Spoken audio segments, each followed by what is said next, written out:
Well, hello and welcome to this IISS webinar on the Israel-Iran conflict, current assessments and future scenarios. My name is Hassan Hassan. I'm Senior Fellow for Middle East Policy here at IISS. And I'm pleased to be joined by four of my colleagues, in no particular order: Amir Hkayem, Director of Regional Security; Air Marshal Retired Sami Sampson, Executive Director of IISS Middle East; Dr. Alexander Bolfras, Head of Strategy, Technology and Arms Control; and last but not least, Fabian Hinz, Research Fellow for Missile Technologies and UAVs, who has just put out a fantastic piece on our website, IISS.org, on his latest assessment of the limits and effectiveness of Iran's missile strategy. And I'm sure he'll be sharing some of those relevant insights during our conversation now as well.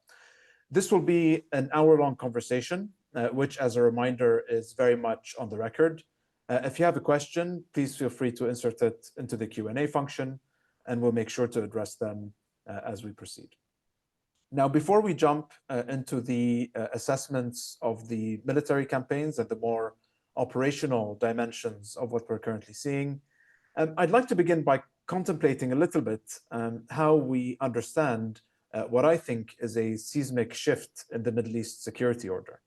To my mind, this war, which Israel has started through a surprise attack on Iran on June 13, is the culmination of a paradigm shift that has been in train since at least October 2023. I'll turn to you first, Emil. How should we think about this current moment? Is this another 2003 Iraq war moment, an illegal aggression launched under false pretenses with a view perhaps towards regime change? Or would you characterize it perhaps in different terms? Over to you. Thank you, Hassan. So all analogies are limited and self-serving, but since many proponents of this war tell us it's 1939 again, I think 2003 is perhaps a bit more appropriate given the context, but there are real differences. Now, from a regional perspective, people are certainly making parallels with 2003. There are big differences. There is no ground invasion in the cards. The goal of regime change is still being debated at very senior levels. One can argue that the broad context of Iran having made threats, very significant ones, and taking action since 1979 means that this is a continuation in a broader conflict rather than a specific, an attack without context. Others would look at that and say, well, the broad context is the war that started since October 2023, with Israel itself being, a very aggressive player, trying to reshape the region, possibly committing ethnic cleansing in Gaza and so on. So that's the context. So the legal arguments will be hashed out, but the perspectives are very divided. Now, in the region, everyone expects exactly what you outlined, Hassan, that this is going to be a major shock to the regional balance of power. There's also a broad expectation that this is about regime change. We'll have to see whether that's exactly what the US and Israel pursue. The differences is that there's a broad understanding that the US and Israel will not own the problem. And that it's going to be pushed on other players, regional and others, to essentially manage the aftermath. But there's also a realization that one of the possible scenarios out there is a repeat of Iraq 91-2003, where you have a strategy of containment, continuous Israeli-US strikes on Iran, a militarized or military regime in Tehran that emerges, in possible instability in Iran. But there's another aspect that people are noticing, which is in 2003, France and Germany, among Western powers, opposed the war. Whereas now, reading the G7 statement, there is broad endorsement of the war, not necessarily support, but on endorsement. So that's the broad context. Again, all analogies are limited and self-serving, but given some of the parallels that will inevitably be made, I think we need to keep that precedent in mind. Thank you. Yeah, thanks, Emil. It's interesting. I mean, you brought up the statements by the G7 and the initial French and German reactions that came out, and I couldn't help but notice the stark contrast between those positions and the positions we've seen in the region, which have been ones of universal condemnation. I mean, you look at the Saudi statement, keeping in mind that 20 years ago, the Saudis themselves were advocating for cutting the head off the snake. And now you actually see a Saudi statement that very clearly, in the strongest terms, condemns Israel's aggression as being blatantly illegal, refers to Iran as a brotherly Islamic nation, and then goes out of its way to make sure, in a gesture of goodwill, that Iranian pilgrims who are still in Saudi Arabia are comfortable and looked after. And so I think it's we've seen a stark shift in approach by the Arab Gulf states towards Iran. And I think the contrast between the European and Gulf reactions has been quite significant. And I think that is interesting for us to look at. Let's jump into into some of the military action here and how we see and assess this. And I might begin with you, Sami.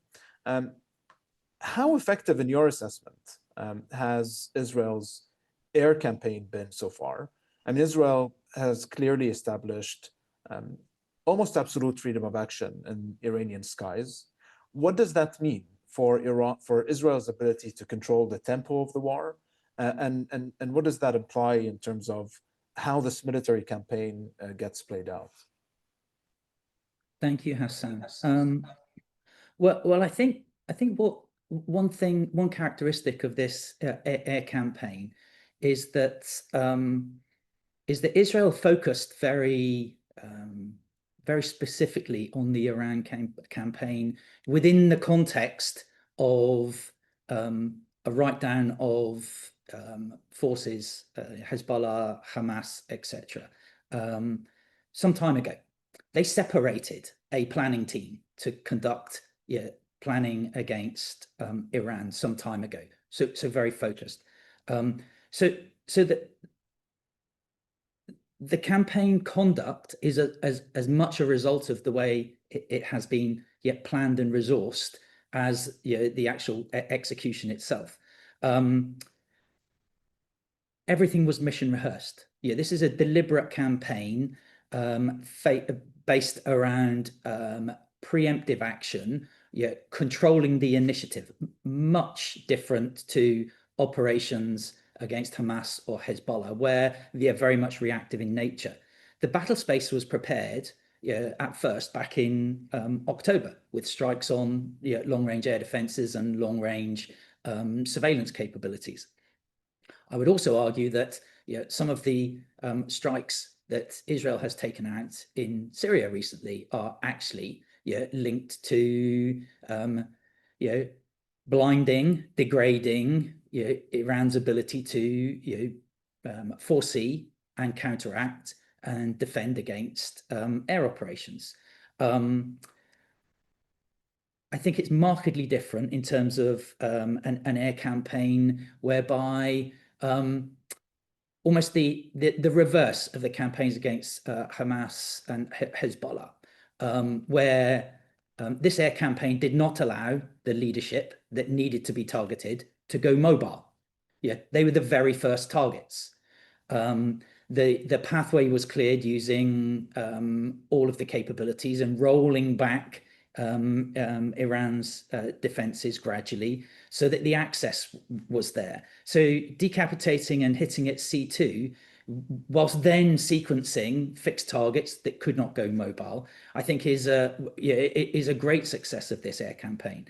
The other aspect is the preparedness to configure and the configuration for what appears to be the long term.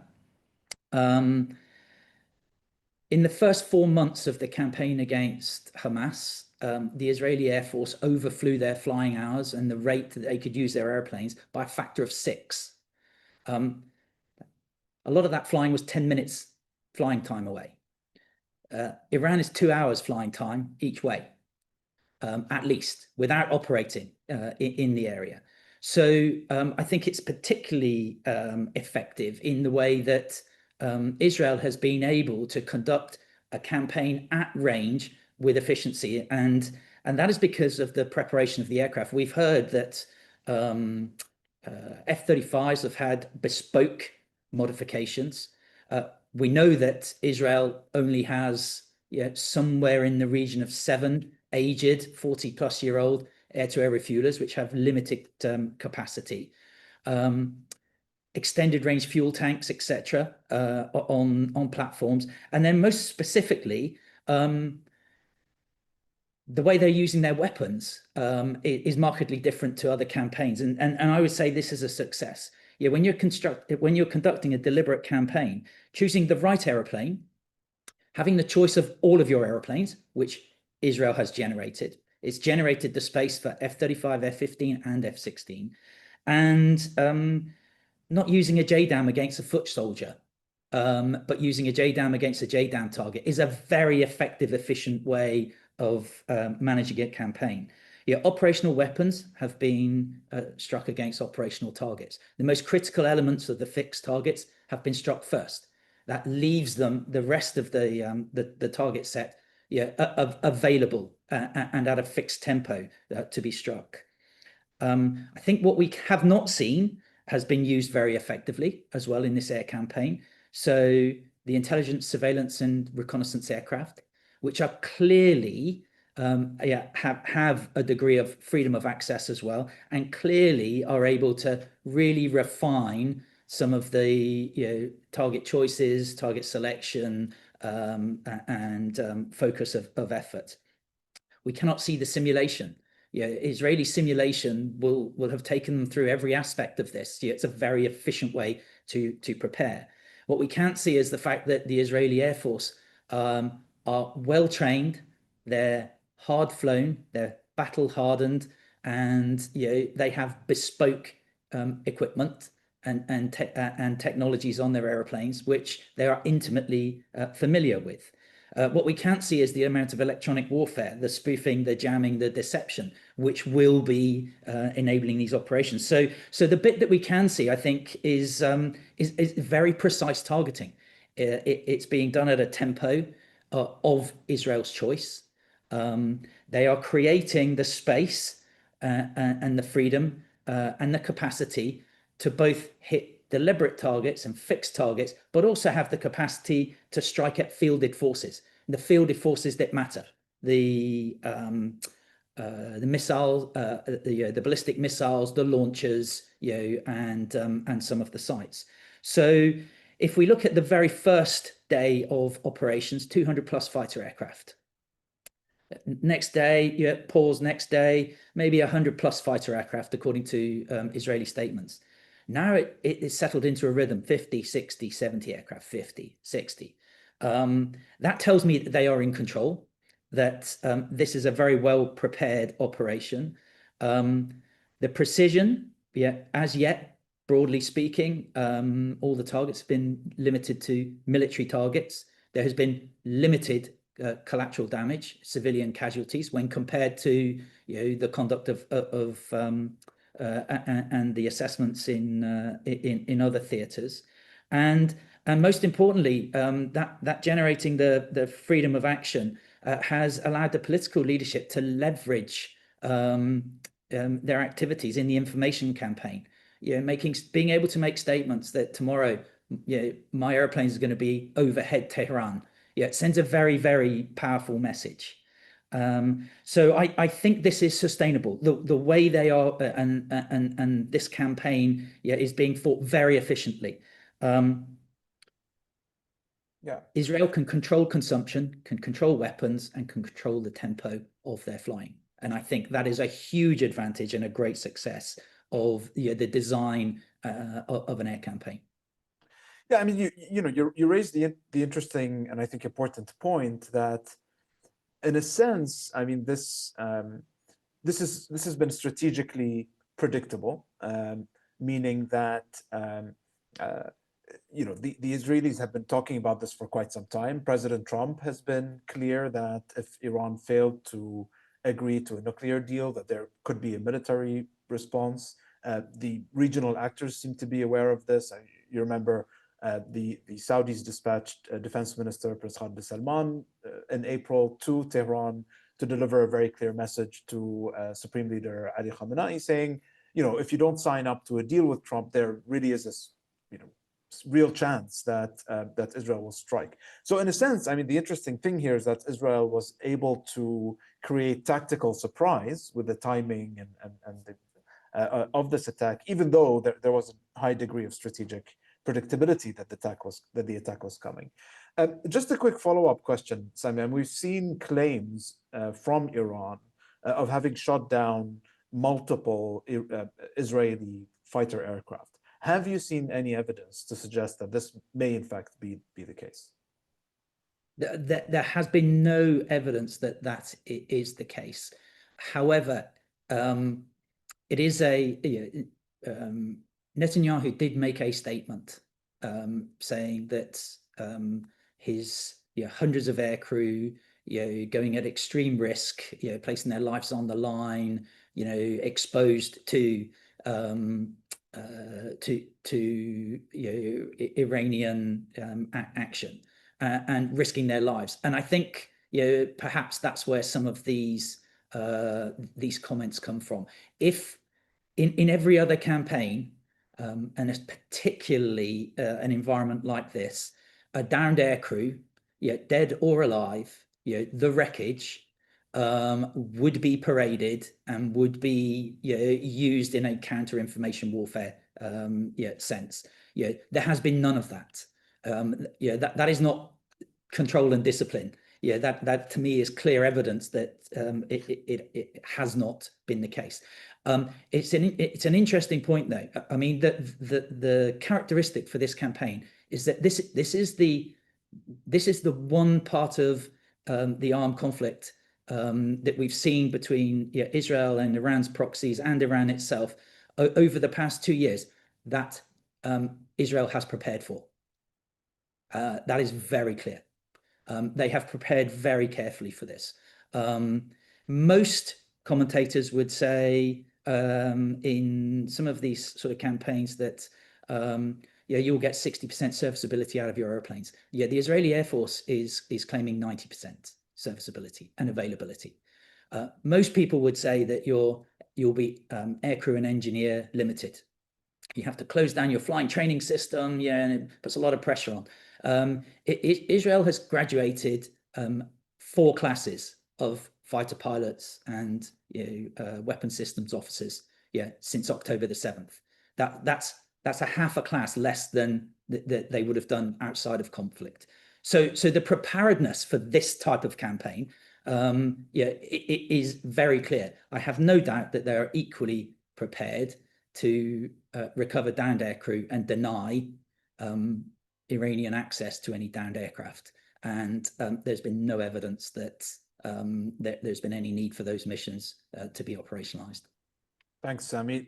Let me turn to you, Fabian, for your assessment of the effectiveness of Iran's use of its strategic arsenal, its missiles, its UAVs.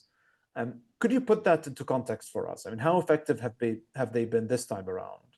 And how does it compare to previous rounds where Iran has mobilized previously its strategic arsenal against Israel?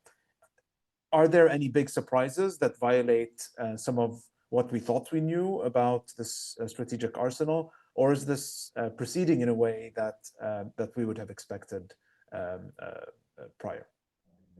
Yeah, most definitely.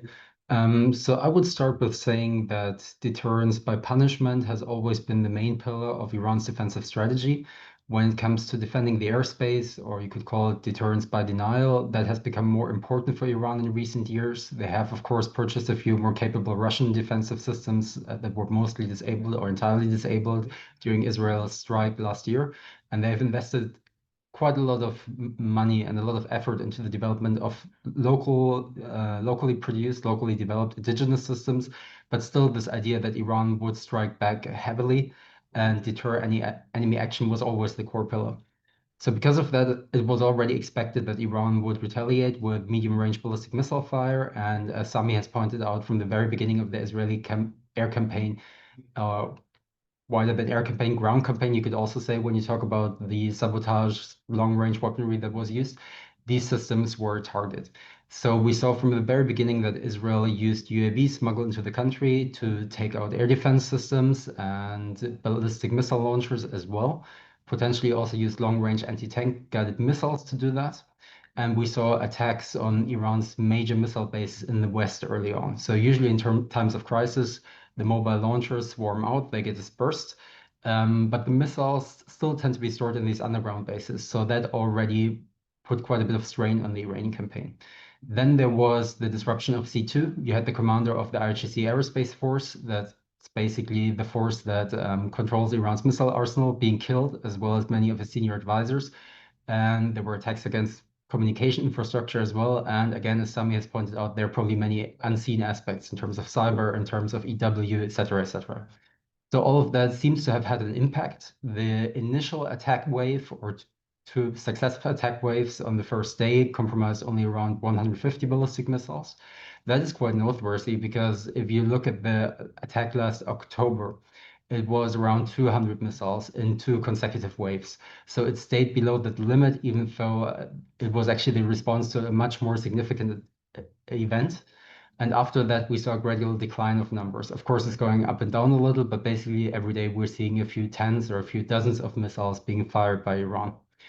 I think one thing that is really surprising here is, of course, the initial disruption, but also the Israeli ability to go after the mobile launchers. That is something that's tremendously difficult, especially when you're operating over a country that is pretty large geographically, that is far away, and that is operating disguised launchers. So basically, Iranian ballistic missile launchers, most of them can be disguised as regular trucks, and detecting and destroying these, especially shortly before launch, is something that's quite impressive. The Israelis are saying that they're having tremendous success with this mode of operation, destroying potentially up to 40% of the launchers.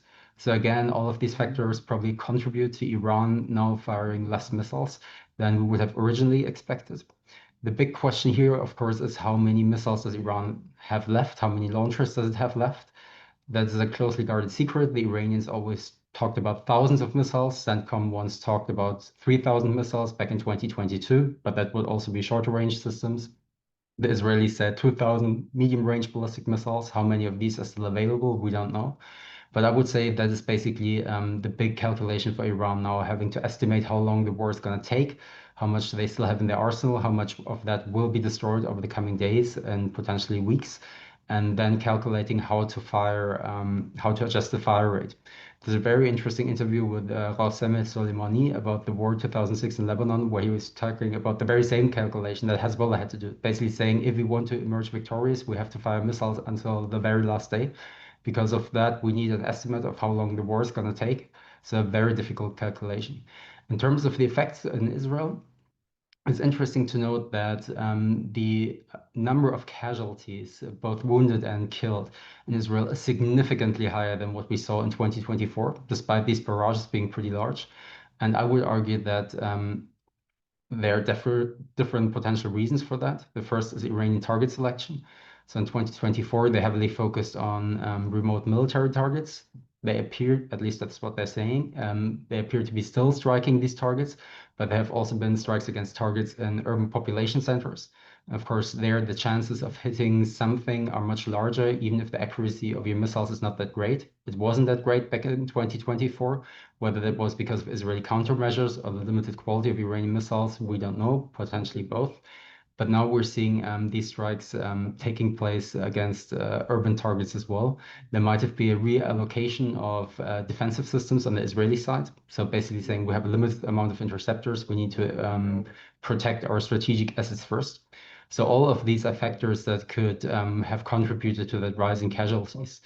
And of course, here the big question is also what are the numbers of interceptor missiles on the Israeli side? The Israelis are using some systems like David Sling that haven't been used against this class of missile before, so they might have a bit of more arsenal depth, but still the question remains how many interceptors, Arrow 2, Arrow 3, do they have in their arsenal?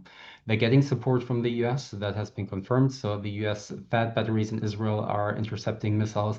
US Navy vessels are intercepting missiles. But then again, Navy vessels also have a limited arsenal depth. But I would say overall, the situation for the Iranians is not easy. They do not have a lot of options. The one thing I would, however, add to complete this short overview is that the shorter range systems that would be used against US forces or energy infrastructure in the Gulf a very distinct capability from the medium range ballistic missiles. So they use different launchers, they're different missiles, they're also stationed in different bases. So that arsenal still is, you could call it untapped. Of course, there are a few factors that impact the operation of both of these systems. Disruption of C2, for example, is something that would affect both of these capabilities. But still, there is a lot of potential with shorter range ballistic missiles to cause disruption. And they have anti-ship missile capabilities as well that could cause quite a lot of trouble for commercial shipping, but would also be a challenge for the US Navy operating in the region. But then again, do they want to use these systems actively with all geopolitical risk involved? That's an entirely different question. So that's basically my outlook. Finally, I would perhaps say that when you look at the wider Iranian strategy, it's probably already a failure of that strategy when you see these missiles being used. So these medium-range ballistic missile capabilities were always there for deterring an attack against Iran in the first place, particularly against the nuclear program. And the fact that they have to use them already shows that some major pillars of the Iranian defensive strategy have been weakened and are not functioning the way they imagined them to function at the moment. So here's a follow-up question to you, Fabian, and thank you very much for that extensive overview. I mean, in a sense, there are parallels with some of Israel's previous military operations against Iran's regional partners in the region. Now, and Sami, shed light on some of the distinctions and the differences, for example, with the Israeli playbook on Hezbollah. But there are also parallels in the sense that, you have a clear decapitation strike against the leadership. Back in Lebanon and Iran now, you've clearly seen an Israeli systematic effort to take out launchers, which are essentially choke points for your missile capabilities and so on. Why, and this is a question coming from one of the members of the audience, why does Iran seem to have been so ill-prepared? Could it not see this coming? Was it simply caught off guard by the timing because it had placed a lot of faith in the nuclear talks? So how do you explain what really looks like a lack of ability to prepare? So I would say Iran did not have a lot of good options. It's interesting because now sometimes you hear the opinion that Iran was too hesitant in replying to Israeli actions in the region. But then I remember when they launched the first large barrage back in April, everyone was surprised by that kind of reaction. People thought, okay, that diplomatic facility in Syria got struck. They're going to do something by Hezbollah. No one expected Iran to launch a major barrage. So they did quite a lot of very aggressive counteraction after the Israelis struck them in Lebanon and Syria. I would say the Iranian strategy had one basic problem, and that was that their capabilities only could do limited damage. So no one ever expected, also not the Iranians, that Iran's or Hezbollah would rocket program, the arsenal would be able to really militarily defeat Israel and destroy Israel's military capabilities to the point where Israel has to surrender or is being captured. That was always a ludicrous idea. I think everyone knew that they could only do limited damage, but they trusted that this limited damage, this cost that they could impose on Israel would be enough to deter aggression. And I think for a long time that actually was true. I think the most interesting example in this case is Hezbollah. When you think about the late 2010s, the early 2020s, there were some conflicts between Israel and Hezbollah. Israel issued some threats, but in the end, you had a deterrence relationship, despite minor hiccups, mostly held. And despite no major change in capabilities, it completely collapsed in 2024. So I think the issue here was really that after October 7th, Israel went into a new mode of action, that it was simply willing and that its leadership was willing to take certain measures and was willing to endure the costs. This idea that ballistic missiles landing in the center of Tel Aviv, that won't deter you anymore. Then the whole equation changes. And I think this is something that Iran was not prepared for. And that Iran, basically the whole deterrence equation was built on the idea that you could deter Israel with these relatively limited actions. And once that was not the case anymore, a major foundation for that equation was removed. And I think you can actually see that the Iranian strategy in other areas is still working, or it was working until recently. If you look at Houthi attacks against civilian shippings, again, here, very limited costs are enough to deter certain action, like passing through the Red Sea. You don't have to sink every single ship. You don't have to defeat the US Navy. You just have to hit a ship every few days or every few weeks, and it's enough. But against Israel, it just didn't work anymore. Yeah, and it's clear that Israel's appetite for risk, I think, has changed dramatically over the past 1.5 years, and that in many ways has validated the core tenets of the strategy. That's very interesting. Thanks, Fabian. Now I'll turn to a topic that has been already the subject of multiple questions from our audience members, which is obviously the status of Iran's nuclear program. I'll turn to you, Alex. You've been tracking developments there quite closely. In your assessment, how much damage has Iran's nuclear program sustained so far? And then perhaps looking ahead, it's difficult to anticipate what the end state of that program will look like on the other end of this war. But under a few scenarios that you think are probable, how quickly would Iran be able to rebuild its nuclear program? Yeah, thanks. Really good question. So there are, of course, many different aspects to the Iranian nuclear program that have caused international concern for their weapons potential. So I'll talk through each of those dimensions and then share a big picture assessment after. So the real focus of the Israeli campaign has been Iran's uranium enrichment infrastructure, as well as the ability to turn that uranium either into reactor fuel, which is what the Iranians claim it's for, or for nuclear warhead, which is what the Israelis claim it's for. But that's in the early days of the air campaign. Those were the main targets at Natanz, Isfahan, and so forth. But of course, the really big piece remains at Fordo still, and this has been in the headlines quite a bit. It's a deeply buried facility and that has a lot of the advanced Iranian enrichment capability there still in place. Another kind of question that relates to the uranium side of things is some of the concerns that have been expressed about the Iranian program has been its large stockpile of highly enriched uranium. That's been enriched up to 60%, which arithmetic aside is really just around the corner from 90%. That's kind of a quirk about how enrichment works. So there's a large stockpile there, enough for a handful of nuclear weapons, theoretically. And it's unclear where this material is at the moment. Israeli intelligence has claimed that they know exactly where it is, but at this point, the International Atomic Energy Agency certainly has lost track of it and has lost visibility into it. So that's kind of a big mystery at the moment. A new dimension opened up overnight. Israel struck at the Arak reactor, which is a nuclear energy producing reactor that has been under construction, so it was not operational. And the concern there is that were the reactor to come online and to produce plutonium, that in the long run, that plutonium could also find its use in a nuclear warhead. But it's important to emphasize here that that step requires the separation of plutonium from the spent fuel out of a reactor, which is not something that the Iranians are believed to have. So that was a much longer term nuclear capability that appears to have been damaged. The biggest mystery surrounds the Iranian ability to turn uranium into a nuclear warhead. That's something that has been subject of dispute for a long time.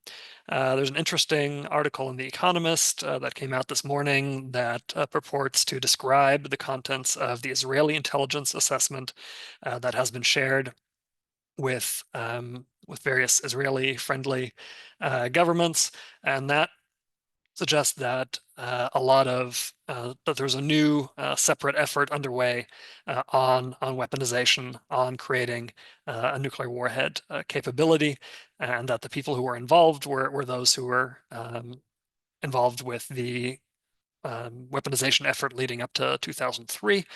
And those are the same people who have been targeted for assassination by the Israelis in the opening hours of this conflict. Interestingly, the Israelis also appear to have taken out some of the documentation, the so-called Iranian nuclear archive, of which the Israelis have at least a partial copy. So they're really trying to systematically go through and eliminate the raw materials that would be needed for a nuclear weapon in the form of the uranium infrastructure, the intellectual ability in the form of scientists and engineers, as well as things like test results from previous experiments, things like that, and also focusing on the longer term capability to produce plutonium. But despite these efforts, the Iranian nuclear program has grown quite a bit over the decades. It has existed. It is a pretty sizable and distributed capability. So at the moment, there's nothing that has been destroyed that would make it impossible for the Iranians to reconstitute their enrichment capability beyond what remains at Fordo at the moment. And so there are, of course, timelines being bandied about how many days, weeks, months, or years Iran has been set back. The real question there is what are we measuring that against? What would be the objective for the Iranians to get back to? So under one scenario, if they really wanted to withdraw from the NPT and produce a primitive nuclear device, they could probably do that in a matter of months, pending further Israeli action. If they really tried to build back a large national nuclear program, the way that they've been working on, that ostensibly is for peaceful nuclear energy purposes, that of course would be a matter of months, if not years. Yeah, that's fantastic, and I think this is just very recently apparently there are reports that Israel may have struck at the Bushehr nuclear reactor. It's unclear how much damage it has sustained, but this is obviously something that's of tremendous concern to all of the Arab Gulf states and Iran's neighbors, because contamination from that plant into Gulf waters could mean the contamination of the critical water resource that these countries depend on. It could mean contamination of the air, and obviously this is a scenario that the Gulf states, I think, probably registers at the top of their sort of nightmare emergency scenarios. But thank you very much for that overview, Alex. Sami, Alex mentioned Fordo, which I think is very much the talk of the hour. One question that's on my mind, and that is on the mind of several of our audience members, is: does Israel really need US help to take out Fordo, or would it be able to do so on its own? Could you unpack that for us? Yeah, thanks, Hassan. I think there are two key indicators which I would use, and data points which I would say that it would indicate that Israel does not have the capability to take out Fordo, and then there's a couple of practical needs. So in the strike against Nasrallah in Beirut, the Israeli Air Force used somewhere between 60 and 80 weapons, to get deep enough under the building, through the building, down to where Nasrallah was. The weapons they used were 2,000-pound class weapons, and they're bunker busters. Very sophisticated. So there is absolutely no doubt that they're modeling. I know, having spoken to them, that they use civil engineers to understand intimately the construction of facilities. Still required multiple strikes, and that's maybe 10-15 meters below. That tells them what they can do with what they have available.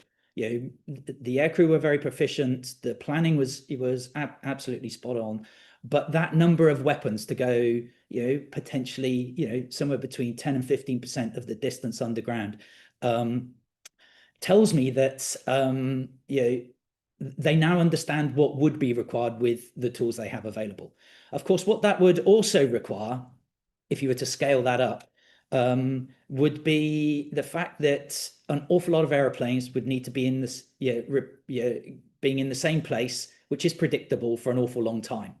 So there's a risk level associated with that. With Nasrallah, that was an operation with surprise. This does not have surprise. And whilst the risk appetite, it has changed, potentially within, the Israeli government, putting that many people, over a site with no certainty of an outcome, does somewhat, elevate the risk levels to a level which potentially are unacceptable. The second thing is that, when they did those strikes, there was a lot of analysis, because when you have to put multiple bombs into the same hole, you don't just need the bomb to go bang, you need the components to survive. The deeper you go, the more damage there's likely to be to fuses, etc. The Israelis have been focusing on that. I've spoken to people who are in the Israeli research and development center saying, what can we do to help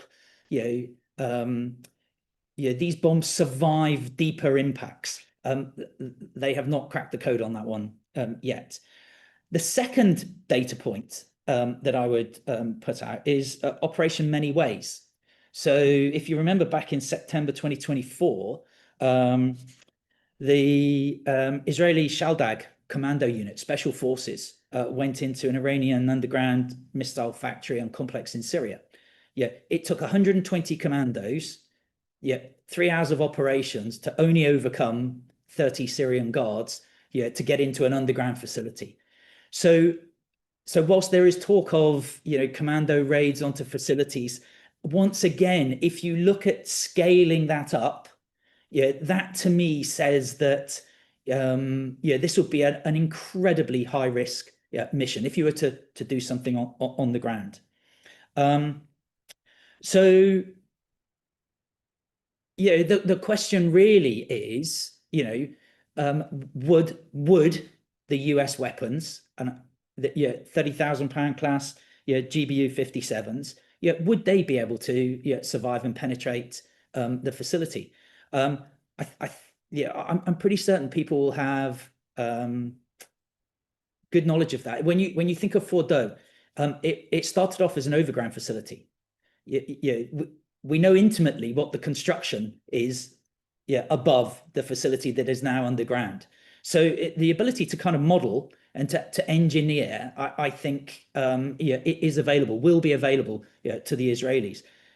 There is absolutely no chance they have the weapons, nor the platforms that could carry heavier class weapons to do this at the moment. The big question is, does a modeling say that the US weapon GBU 57 could do the same thing?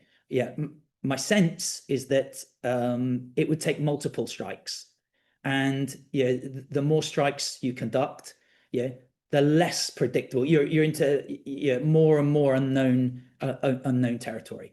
And so the question is for me is if the US could do a strike, if it could be struck, if the Israelis couldn't and somebody else could, you have to understand what effect you want to create, and can you guarantee that effect? Because it would be pretty disastrous from a strategic communications perspective if you put 400 Israeli airplanes over the top of Fordo, or you put the might of the US over the top of Fordo, and it survived. How do you handle that? Yeah. Well, thank you very much for that, Sami. So let's zoom out here and look at the sort of the regional and international dimensions of this conflict. Emil, you track Iran's networks of influence very closely. I mean, to what extent have Iran's regional allies, the PMF or PMU, Hezbollah, the Houthis, to what extent have these groups mobilized in favor of Iran? And even if they were to mobilize, are they truly capable of lending meaningful support to Tehran at this juncture? Thanks, Hassan. I think we need to put the Houthis in a different box altogether, because from their perspective, they have a good thing running. But you know, and Fabian, who also tracks this, will be able to tell us if there is a qualitative shift. But in a way, at present, the Houthis are continuing to do what they've done, and I think with an eye on what's happening in the Gulf region. You know, will Iran now suddenly prioritize the Strait of Hormuz? Is there an ability to obstruct, harass maritime traffic there, impose a cost on the global economy, you know, compel the Gulf states to take one action or another? But let me just turn to first to Hezbollah, which was supposed to be the instrument of deterrence and punishment. Hezbollah was built for a scenario like this one, except that Hezbollah essentially is no longer a strategic actor because of how it was defanged in previous rounds of conflict. It's important to understand that unless there is other evidence, Hezbollah and Iran were surprised by October 7 and were behind the curve all along. Hezbollah in particular, you know, was entangled in a war of ever-increasing intensity of attrition that essentially gave Israel total advantage because it had intelligence dominance, as we saw with the pager attacks and you know, the targeting of Nasrallah and so on, and total air superiority in Lebanon. It's much closer. Lebanon is much closer than Iran, for instance. So so the Israelis were. This was a war that Israel knew how to fight and had prepared to fight since 2006. I think the problem for Hezbollah is that it got involved into the wrong kind of war from its perspective. It was struggling with it. It lost its top echelon of military commanders, you know, within a year and a half. And then, you know, 10 days before he was killed, Hassan Nasrallah goes on television and you know, tries to convince people that he knows what Israel's risk appetite is, that Hezbollah is firmly on the escalation ladder, and then bam, 10 days later he's killed, and you know, within a month Hezbollah is essentially defeated as a strategic player. So today the question is, if Hezbollah jumps into the fight, to do what? You know, it is already internally has lost massive credibility. It is significantly struggling on the political level. Most others in Lebanon, including many in its own community, just don't see why. If you're going to fight and you have no prospect of winning, so is that suicide, essentially? So Hezbollah is so far a non-actor. Now, you can see an extreme scenario where you know, Ali Khamenei, the supreme leader, is killed, or you know, it's a real decapitation one, and you have real hardliners in Hezbollah who say, well, you know what, we're organically linked to Iran. We're not here to live for the day after. We're here to go up with Iran or go down. And that's the moment. But the question is, which capabilities and what concept? Is it just raining fire on Israel, or is it something else? So Hezbollah is really in a massive bind at present. The PMF in Iraq have been, you know, interestingly mostly silent, I think, because the Iraqis also, the Iraqi government and others, they just don't want it. This is if Iran looked strong perhaps and determined and so on, then perhaps some of its allies would mobilize. But now that Iran looks very weak and you know, not being on top of things, essentially, if you are in Iraq, so what's the point? To shoot at American bases? Perhaps there'll be some of that, but it won't be a strategic effort. It won't be an effort that distracts from the main event. So it is a failure in a way of Iran's deterrence strategy. You know, alongside the one that Fabian discussed on the missile side.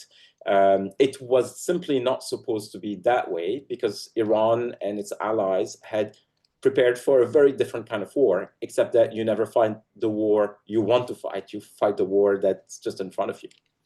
Yeah. I mean, you mentioned the Houthis as being in somewhat of a different category of their own. And the Houthis have been interesting here. I mean, Netanyahu claimed that the reason why he entered this conflict was because they had intelligence that Iran was about to provide the Houthis with nuclear weapons or capabilities. Now, Alexander, I mean, how theoretically feasible would a transfer of Iranian nuclear weapons or capabilities be to a group like the Houthis? That's also a really good question. I don't see any real factual basis for the claim that the Iranians would be preparing something like that. I mentioned some of the readouts we've been getting on the intelligence assessment that the Israelis have been sharing with other governments, and nothing in there is reported to suggest anything to do with transferring any nuclear weapons or components to the Houthis. And I would just point out that it wouldn't make a lot of sense for the Iranians to go through decades of trouble to pursue nuclear capabilities and then hand over control over that to another actor. So I don't think there's much to the story.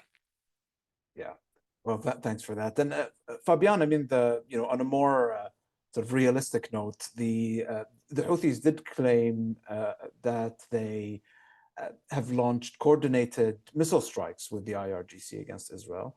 Do you see real indications of coordination? And then, does that make a substantive difference one way or another? So I think it's quite realistic to see and expect further coordination. We already saw a bit of that last year when the Houthis also fired a few missiles or UAVs as part of the two major Iranian attack waves against Israel in April and October. And I would say the Houthis' advantage is at the same time the Houthis' disadvantage, and that is just geography. They're very far away from Israel. They're basically almost as far away as Iran, and that has a few advantages. Yemen used to be the periphery of the so-called axis of resistance, so intelligence penetration is almost certainly far lower than in Lebanon or in Iran. That makes it more difficult to target the Houthis. The Houthis still have launchers to launch, for example, liquid-propellant ballistic missiles. How many do they have? We don't know, but these are complex systems that you could take out if you had the intelligence. And distance is a challenge that can be overcome, as we're seeing right now in Iran. But I guess intelligence capabilities in Yemen are just not that great. It's not the enemy Israel prepared for years. So that shields them to some extent.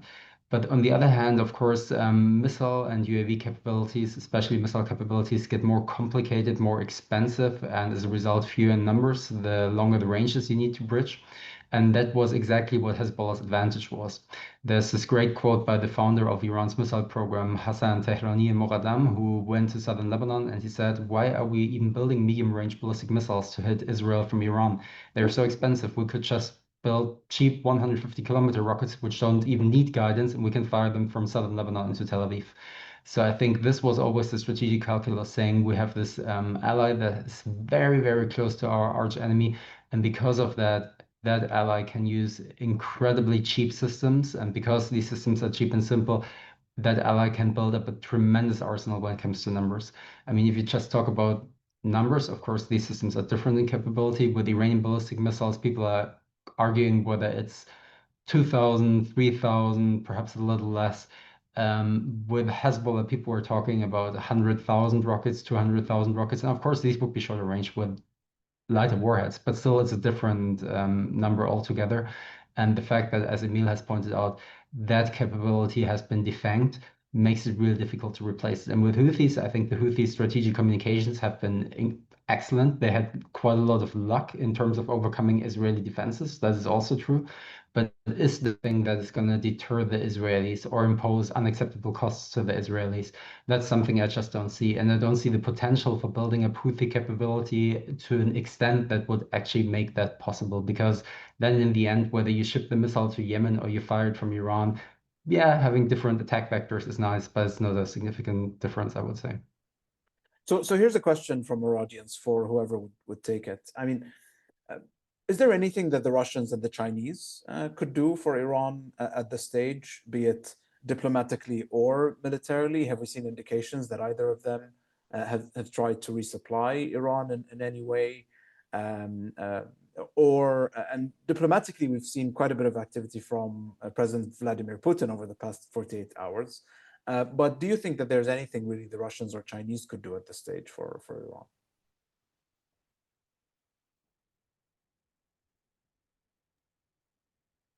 Well, let me take a stab at that.